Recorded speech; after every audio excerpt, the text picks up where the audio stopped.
Perkenalkan, nama saya Diandra Septian Dinanto. Saya Dinaidin Wibulo. Saya Bunga Dwi Ismail. Kami dari kelas 11 LPS akan menjelaskan sedikit tentang kolonialisme dan imperialisme yang terdiri dari latar belakang, pengertian, beserta faktor-faktornya. Kita mulai dari latar belakangnya terlebih dahulu. Kolonialisme dan imperialisme terjadi pada saat bangsa Barat atau bangsa Eropa datang ke Indonesia pertama kali hanya untuk berdagang. Kemudian disusul oleh Belanda dan Inggris. Pada saat itu Portugis datang ke Indonesia pada abad 16 Masehi.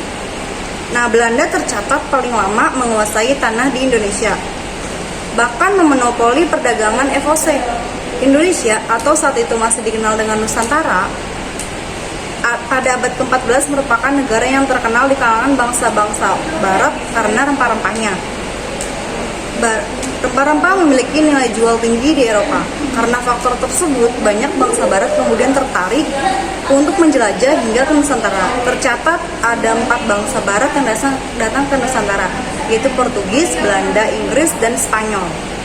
Tujuan awal mereka datang ke Indonesia itu untuk berdagang rempah-rempah, namun sebelum kedatangan bangsa Eropa pun, perdagangan internasional di wilayah Nusantara sebenarnya sudah terjadi antar daerah maupun antar internasional. Jadi kesimpulan dari pengertian kolonialisme dan imperialisme itu, kolonialisme adalah mengembangkan kekuasaan suatu wilayah atau negara, sedangkan imperialisme itu memperluas dan menguasai kekuasaan suatu atau wilayah negara tersebut. Lanjut, kita masuk ke faktor-faktor dari terjadinya kolonialisme dan imperialisme. Faktor-faktor kolonialisme dan imperialisme itu ada 3, yaitu gold, glory, dan gospel. Yang pertama ada gold. Gold atau emas melambangkan harta atau kekayaan. Artinya, bangsa Barat menjajah Indonesia dengan tujuan mencari kekayaan dengan berdagang.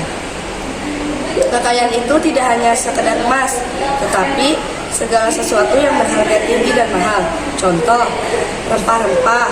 Harga rempah-rempah di Eropa pada masa itu bisa sama seperti emas. Bangsa Eropa membutuhkan rempah-rempah untuk makanan dan industri dan obat-obatan.